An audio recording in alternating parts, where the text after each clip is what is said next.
Rain fell soft and strange that night, the kind of rain that smells like lightning and old memories. Jason was walking the mountain trail with his dog, Coda, a lumbering old Malamute who still believed he could chase deer despite his aching bones. The forest around them crackled faintly with the scent of ozone, like a thunderstorm too afraid to fully arrive. Jason paused as Coda's ears perked, and the fur along his shoulders stood up. The dog let out a low growl, not of threat, but uncertainty, and then bolted toward a clearing ahead, dragging Jason by the leash. What they found there stopped Jason cold. Amid crushed fern and scattered pine needles, a pale blue glow pulsed from a pot-shaped structure barely the size of a garden shed, its surface broken open like the cracked shell of some alien egg. Curled beside it in the dirt, barely moving, was a small figure no taller than a child, draped in a shimmer of silver fabric that shifted colors like water catching sunlight. She had limbs too slender for a human girl, and her eyes, when they blinked up at him, were vast pools of violet. In trembling fear, Jason didn't move. Coda didn't bark. The girl shrank away, her tiny hands clutching the air between them, like she could build a wall of nothing to keep them out. She was shaking violently, like the very air burned her. Her lips moved, forming strange, soundless words, and then she let out a terrified whimper the moment Coda took a cautious step forward. It wasn't the pod or the stormy skies, or even the fact that Jason was staring into the eyes of something clearly not from Earth that made his breath catch. It was the sound she made, something so universal it pierced through language and species. She was scared, not of the world or the crash, but of them, of him, of Coda. That truth settled into Jason's chest like a stone in deep water, instinct warred with logic. Every part of his brain screamed to call someone NASA, the military, someone smarter and more prepared. But his heart, still raw from grief over his sister's death 2 months prior, remembered how it felt to see someone break like glass, how desperation looked when all you had left was terror. So he crouched slowly, hands out where she could. See them, voice low and warm. "It's okay," he said, not knowing if she could understand. "We won't hurt you." She didn't answer, but her trembling slowed ever so slightly. Her eyes flicked to Coda, who sat down obediently and tilted his head, emitting a soft whine. She shuddered, then looked back at Jason, uncertain. Behind her, the pod gave a dying sputter of light, as if mocking the idea of help arriving soon. Whatever brought her here was broken. Whatever world she came from was far beyond their reach now. Jason didn't know what he was doing, only that he couldn't walk away. Not now. Not ever. The girl's silver garment blinked, pulsing blue lights across her thin shoulders like a language only machines understood. Jason noticed one of her arms bent wrong, cradled to her chest, sticky with blood darker than human crimson. She was injured, badly. He took off his jacket and held it out. She flinched again, but her eyes lingered on the warmth. She looked between the jacket, Coda, and Jason again, something clicking in her mind like a safe slowly unlocking. Then she took the jacket, pulled it close, and whispered a word that made no sense to Jason but sounded like gratitude. They stayed. Like that under the trees as the rain softened, surrounded by the crackle of dying alien tech and the pulsing thump of Jason's heart. He knew one thing already, clear as breath in the cold. He couldn't leave her. Whatever had brought this child, this creature, through the stars and into his life had done so with cruelty. But Jason would not be cruel. He would not be afraid. And maybe, just maybe, she didn't have to be either. Jason carried her through the trees like glass wrapped in warmth. The alien girl who weighed almost nothing but whose presence clung to him like gravity kept. Her good hand pressed tight against his chest, fingers trembling. Her skin was cool, not cold, but strange in texture, like silk crossed with moss. She didn't speak again, not in any language he could understand. But her eyes never left his, and her breaths, shallow and unsure, sensed gradually with his own. He didn't take her to his house. Not yet. He was no fool. He knew this was something far bigger than him. If someone saw her, if someone panicked, she needed quiet, she needed safety. The old barn behind the hills, half-rotted and stuffed. With hay would do for now. Coda padded beside them like a furry sentinel, sniffing the air constantly, tail low and still. The barn groaned as they entered, wooden beams arching like ribs over a belly of straw and dust. Jason laid her down gently on a pile of dry hay, pulling the jacket tighter around her. He could see the pain carved into her movements, the way she cradled her arm, the way her knees bent protectively inward, like she expected another fall from the sky. He found an old camping lantern and lit it, casting soft light across her alien features. Her face, now clearer, was both beautiful and jarring. No nose, just a soft ridge. No hair, only faint downy fuzz the color of moonlight. And eyes too large. For such a small face filled with cautious intelligence, Jason spoke softly, almost to himself. You don't know me, I don't know you, but I think maybe we can figure this out together. He brought over the first aid kit from his truck. He had no idea if human supplies would even help her, but the wound on her arm looked open. And angry. She flinched as he approached with antiseptic wipes, her body curling like a leaf afraid of fire. He stopped, sat back, showed her everything he held. Let her examine it. Slowly, she reached forward with her good hand, touched the packet, then nodded dash barely, but enough. Cleaning the wound was slow work. Her skin didn't tear like human flesh. It split cleanly and pulsed with a strange, phosphorescent fluid that didn't burn, but glowed. When he touched her with the cloth, she made a sound, something between a gasp and a chime, and it tore at his chest. He hated hurting her, but the infection was already setting in. As he worked, she watched him not like a frightened animal anymore, but like a being trying to understand something far beyond her comprehension. Jason wasn't sure he understood either. He just knew kindness was the only language he had to offer. Hours passed. Rain turned to mist outside. Jason set up a cot for himself across the barn, near the door. He didn't sleep. He didn't try to. He just listened to her breath, counted it like heartbeats. Coda curled between them, his thick body radiating. The kind of primal warmth no technology could match. Jason saw the girl's hand, still wrapped in his coat, reach out uncertainly and rest on Coda's fur. The dog stirred, looked at her, then settled. She closed her eyes at some point. Jason whispered into the dark, "You remind me of someone." His voice broke without permission. "My sister, when we were kids, after our parents died, she was so quiet, so afraid. But she always said people weren't born strong. They became strong by caring when it hurt." The girl stirred, and Jason thought she might be asleep. But her eyes opened, glowing faintly in the lantern light. She reached her hand toward him, not all the way, just halfway, a gesture uncertain and small. Jason met it with his own, gently. Their fingers didn't match, but the intent fit like puzzle pieces. He didn't know her name. He didn't know where she was from, or why she'd fallen through the sky into his quiet life, but she was here now, injured, scared, and entirely alone. And he wouldn't let her face that alone. Outside, beyond the hills, the world spun on. Somewhere far away, maybe the government's satellites were already watching. Maybe someone would come looking.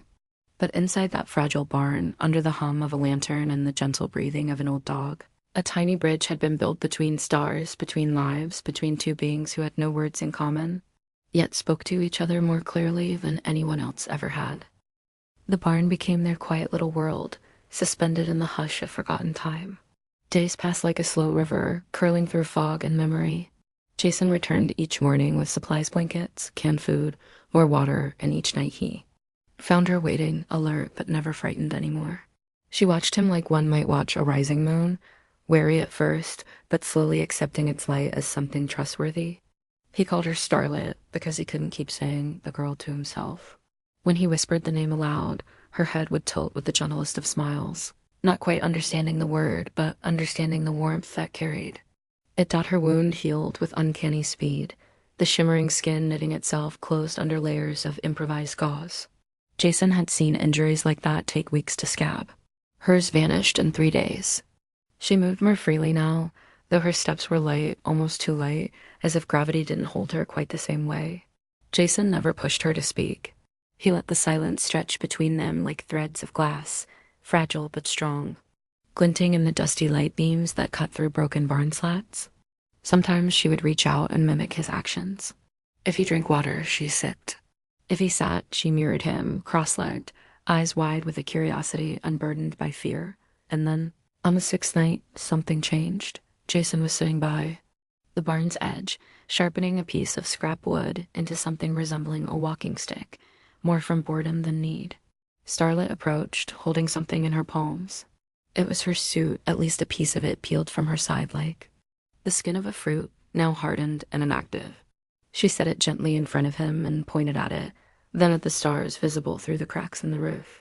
Her voice came out soft, more tone than words, but he understood her attempt. Her world was out there, far, maybe unreachable. She missed it. She was trying to tell him that. Jason nodded slowly. Yeah, he whispered. I lost my world too. He hadn't spoken much about his sister since the funeral. Even the thought of her used to feel like walking barefoot across broken glass, too raw, too sharp. But tonight, with this strange being who didn't even have a name he could pronounce, he found himself speaking anyway. Her name was Ellie, he said. She was funny, brave. She made me feel like I wasn't alone after we lost our parents. She punched me in the shoulder when I got too serious. He smiled, not realizing how long it had been since he'd smiled and meant it. She got sick last winter. Didn't tell me until it was too late. Sighed she didn't want to be a burden. Starlet listened without blinking. Her body shifted closer, slow like a tide, until she sat beside him. She reached out, not touching him, but hovering her hand near his chest, just where his heart beat. Then she tapped her own chest with her fingertips. Her face, though alien, held such deep, soft ache that Jason's eyes filled before he knew. She'd have liked you, he murmured, voice trembling. She always said you don't have to be human to have a soul. Then something he didn't expect happened. Starlet leaned forward, slowly, and hugged him. Her arms were thin, not strong in a human sense, but there was strength in the way she wrapped herself around him. Tentative, unsure, but full of a trembling need. Jason froze for a moment, and then his arms wrapped around her too, careful and warm. Coda, watching nearby, gave a contented sigh and rolled over in the straw. Time stopped. The barn, the earth, even the galaxies above all of it shrank away. For a heartbeat, there was no war, no species, no loss. Just two broken souls who had finally stopped falling. When they pulled apart, there were no words. There didn't need to be. Starlet touched the piece of her suit again and held it out to him like a gift. Jason took it, confused, until he turned it over and saw what she had done. On its smooth interior, where light reflected like oil on water, she had etched something with the tip of her fingernail shapes that looked like a star, a mountain, and a dog. Beneath them was a single line. 3 dots, 1 dash, 3 dots. Jason blinked. SOS. She nodded. Not just a distress signal. A memory, a message. A cry for help that the stars had answered, not with soldiers, not with warships, but with a man, a barn, and an old dog who never judged. Jason looked at her, this fragile star child who once shook at the sight of Coda, and felt something shift. Inside, not just pity, not just duty.love, not romantic, not parental, something older than both. A love born from recognition. From understanding dog, from knowing what it meant to be utterly, devastatingly alone. And finally, not anymore. Asterisk, the 7th night came colder than the others. The air was too still, the silence too deep. Even the forest seemed to hold its breath. Jason felt it in his bones as he stirred beneath the weight of a half-slept nap, his back sore. From the cot and his mind still tangled in dreams of stars and broken memories. Starlet was awake, standing near the barn door, her silhouette framed by a thin shaft of moonlight. She stared into the darkness beyond the trees, her body stiff. Alert. Coda's growl low, throaty, uncertain broke the quiet. Something was out there. Jason rose and moved beside her. What is it? He whispered, though she never turned. Instead, she lifted a trembling hand and pointed toward the woods.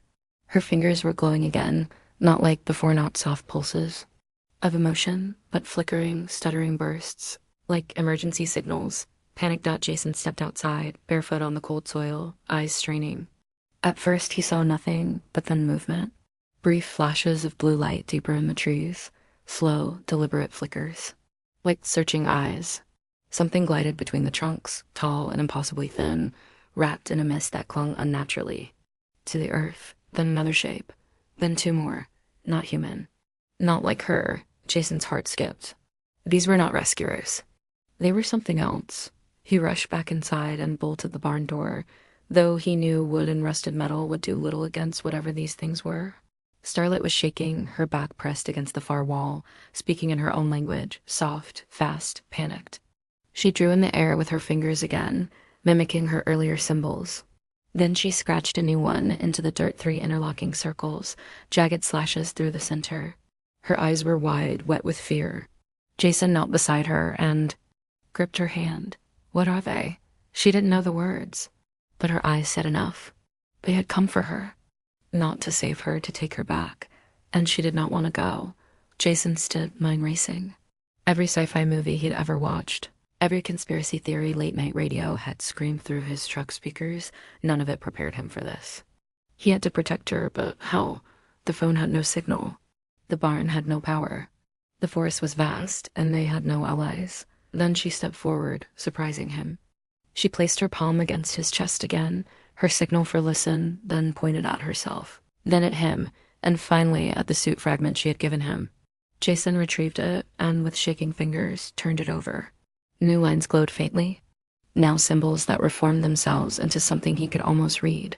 Not words, not exactly, but feelings, images burned into his brain like memories that weren't his. He saw it, her planet green and silver, hovering beside a dying sun. Her people, once dreamers and scientists, creating the Folda machine that allowed travel not just across space, but emotion. Not time, not teleportation, but something deeper. They didn't just move across galaxies, they felt across them. Empathy was their fuel. Connection was their compass, but something had gone wrong. The fold fractured. Some of them became twisted, drained of emotion, stripped of empathy, transformed into cold collectors of sentient life, hunting the ones who still felt. These hollow ones, as Starlet saw them in her mind's eye, pursued her not to rescue, but to erase. Her escape to Earth was a final gamble, a blind jump into a world whose only map was emotion, and the fold had chosen Jason. He staggered back, heart racing. You came here because of me? She nodded. Because he was grieving. Because he cared. Because the universe had heard his pain and responded not with silence, but with her. The hollow ones were coming closer. The barn creaked under some unseen weight. Jason looked at Starlet, who stood tall now, despite the terror in her chest. Her eyes blazed, not with fear anymore, but defiance. She placed both hands on his temples, and for one burning instant, Jason felt everything. Her memories, her language, her heart. And she felt his. All the love, all the grief, all the fears. Helpless humanity inside him. When she pulled away, they were no longer strangers. Not alien and man. Just two souls lit by the same pain and the same choice. Outside, the lights drew nearer. Jason didn't run. He stood in front of the barn door, every breath a declaration. He wouldn't let them take her. He couldn't, not just because she needed him, but because he needed her. The world outside the barn pulsed with unnatural stillness, broken only by the slow encroachment of those shimmering, soulless lights between the trees. Jason stood like a stone in the doorway, hands trembling but heart set firm in his chest. Starlet remained behind him, a flicker of silver light in the gloom, her glow dimming, her energy fading. Whatever connection she had used to share her memories with him had drained her. It was clear in the slump of her shoulders, the fragility of her frame, yet she did not sit. She did not retreat. She watched him with the silent courage of someone who knows their fate but dares to hope anyway. Coda growled beside Jason, deep and low, tail stiff like a drawn line in the sand. He knew. Somehow, in the language of animals and intuition, Coda understood that they were not just defending their space. They were protecting something sacred. Then came the sound, a low hum, like electricity feeding an endless sorrow. The barn's boards vibrated, dust shivered loose from old rafters. Jason's skin tingled with it, a wrongness, like every cell in his body recognized what approached and recoiled. He reached instinctively for his father's old hunting rifle mounted above the stall door. He hadn't used it in years, not since the world stopped feeling like a place worth fighting for. But now it fit in his hands like the memory of purpose. He checked the chamber 2 rounds. It wouldn't be enough. He knew that, but it wasn't about killing. It was about choosing. He turned to Starlet. If I tell you to run, you run. Understand? She blinked, hesitated. Then she took a step forward and pressed her hand against his again, fingers too slender, skin too alien, but warmth unmistakable. No, her eyes said. They would not be separated. Not again. The barn door buckled inward. Just slightly, as if pressure from beyond tested its resolve. Then a crack. A long, thin fracture in the wood, seeping pale blue light like blood from a wound. Jason raised the rifle. He couldn't see them clearly yet, but he felt their gaze, the hollow ones looking through the wood, through him, like he was nothing more than fog on a window. There was no cruelty in them, no anger, just vacancy. Just purpose without soul. Jason screamed at the door. You can't have her. You don't get to take what cares. The only reply was the splintering snap of wood. And then Starlet moved. Before he could stop her, She stepped forward and pulled the suit fragment from her jacket. It vibrated in her hand now, activated by proximity, reacting to the presence of the hollow ones. She held it out, and the symbols etched upon it shimmered again. A memory, a choice, a map of empathy itself. Jason saw what she meant to do, and it broke him. No, he said, grabbing her wrist. There has to be another way. But she shook her head. The message she passed through their bond wasn't just clear, it was inevitable. They weren't just coming for her. They were coming for what she carried. Starlet wasn't just a refugee. She was a seed, a remnant of her people's ancient fold core, a living fragment of the machine that let souls leap across stars. It was inside her, hidden deep, dormant, until it defined an emotional anchor strong enough to light it again. That's why she was drawn to him.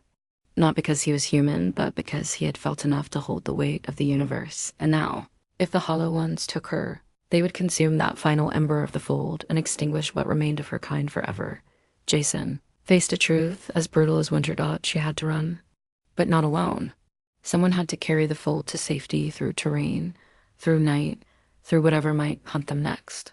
He turned to the wall and smashed through an old hayloft plank, revealing the hidden TV he hadn't used since high school. He checked the fuel tank. It sloshed.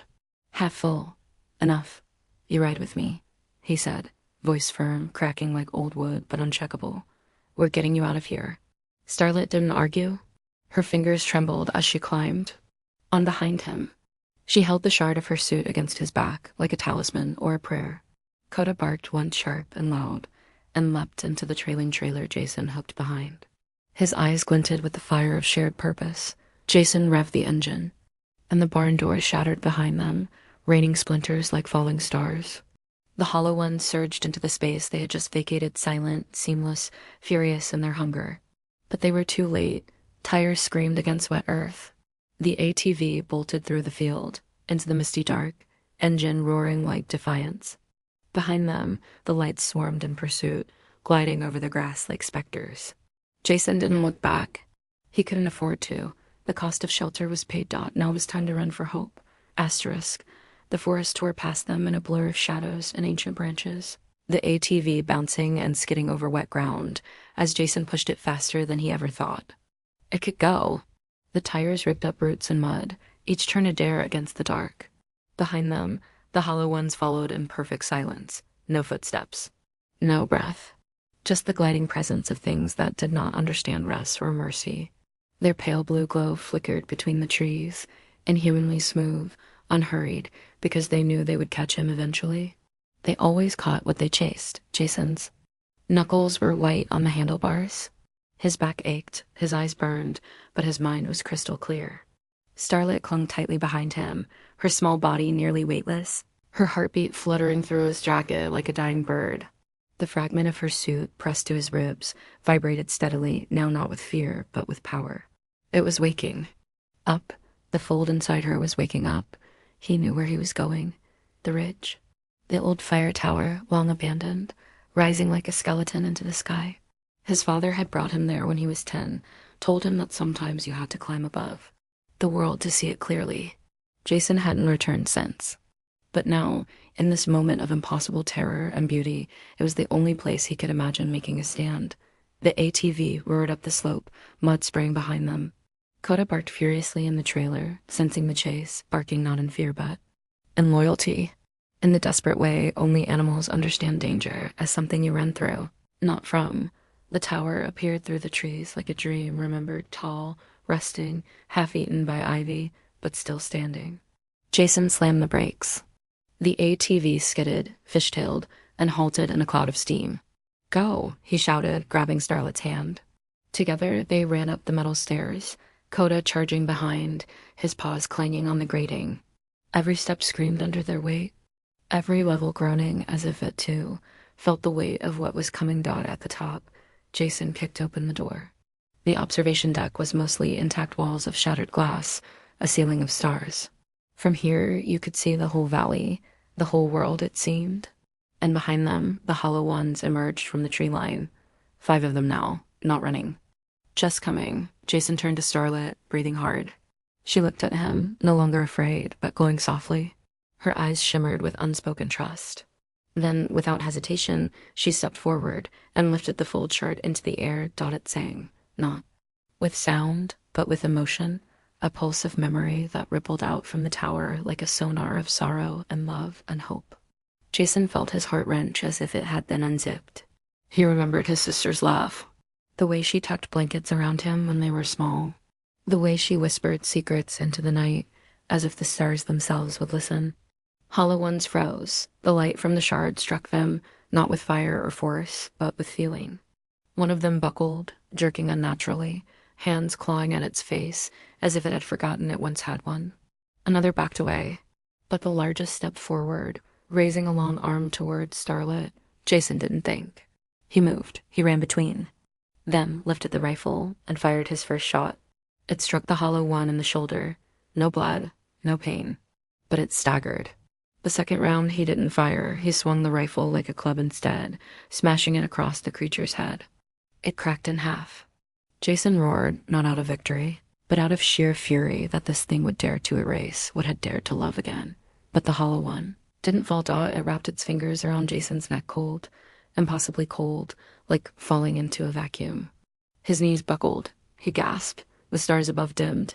Starlit screamed not aloud, but through their connection.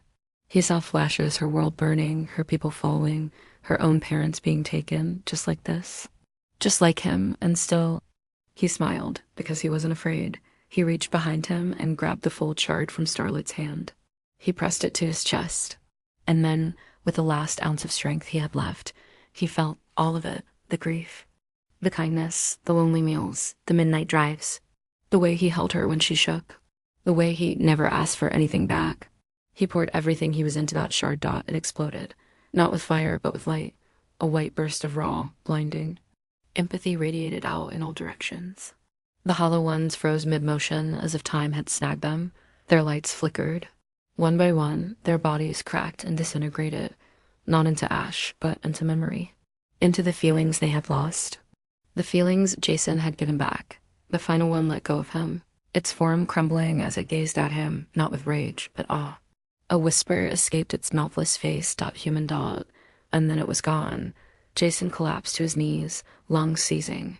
But Starlit was there, her small arms around him, her body pressed tight, whispering something in her language over and over again.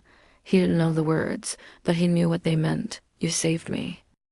Dawn broke like a slow exhale, casting pale gold across the valley and the fire tower that now stood not as a forgotten ruin, but as a monument to something no one else would ever truly understand. Jason sat against the railing, his arms wrapped loosely around Starlit, who slept curled beside him like a child lost in dreams too deep for waking. Coda lay at their feet, chin resting on crossed paws, eyes half closed but alert, guarding the silence. Everything was still, no pursuit. Number. Blue light between the trees. The hollow ones were gone, dissolved not by violence, but by a force they could no longer comprehend. Jason stared out at the sunrise with eyes that didn't blink. He felt hollow in places he didn't know. He had burned out from within by the sheer force of what he had felt, what he had given. Yet it wasn't emptiness that filled him now. It was peace, deep and aching and warm. A peace laced with the kind of pain that reminded him he was alive. Starlit stirred and opened her eyes, the violet in them now dimmer, softer, more human somehow. She reached up and touched his cheek with the back of her hand, the gesture so tender it nearly broke him. Jason smiled, weakly. You okay? He asked, his voice raw. She nodded slowly, then placed her hand on his chest, where the fold had pulsed through him, where he had held it with everything he had left. She looked at him with reverence, but also with sorrow. Then from inside her suit, she pulled something new, a small orb, the size of a heart, shimmering faintly with threads of silver and gold, like a star trapped in a drop of water. She held it out to him. Jason didn't understand. She reached again, touched her own chest, and then his, then the orb. Then the sky. Realization landed in his chest like thunder. It was time for her to leave. The fold had been restored. Not the machine, not the technology, but the seed of it.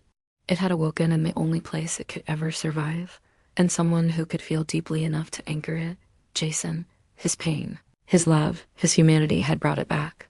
And now, with this core, she could return, not to escape, but to rebuild. He wanted to say no. He wanted to beg her to stay, to find a way for the world to keep this strange, beautiful soul. But something in her face, the quiet determination, the flicker of hope behind sorrow, told him this was her path. She didn't belong here. Not forever. Starlit placed the orb into his hands and closed his fingers around it, as if entrusting him with a part of herself. Then she leaned in and touched her forehead to his. No words, no translation, but he heard her anyway. You made me feel safe. You made me feel real. And then she stepped back. The light around her shimmered. The fold hummed again, not with fear this time, but with joy, with purpose. The tower pulsed with it, trembling as light wrapped around her like a cocoon of emotion, all color and memory and song. Coda barked once, sharp and clear, and Jason's hand found his fur, gripping it tightly. A final flash of warmth swept the tower. Jason didn't shut his eyes. He watched her go, and then she was gone. No smoke. No beam. Just a quiet vanishing like morning mist swallowed by the sun. Jason stood there a long time after, the orb still warm in his palm. Around him, the world returned.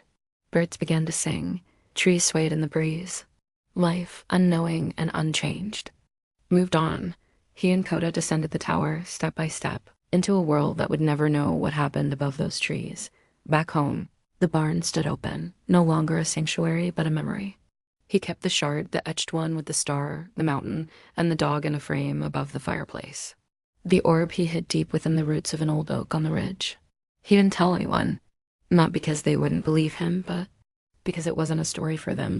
It was for her. And on quiet nights, when the wind blew just right and the stars shimmered with an extra flicker of violet, Jason would sit with Coda and look up, hand resting over his heart. He didn't know where she had gone, but he knew she was rebuilding, and somewhere, among new stars and strange skies, the little girl who once trembled at the sight of his dog was showing her people what it meant to feel again, not because of power, not because of war, but because a broken human with too much pain and too much love had chosen to care.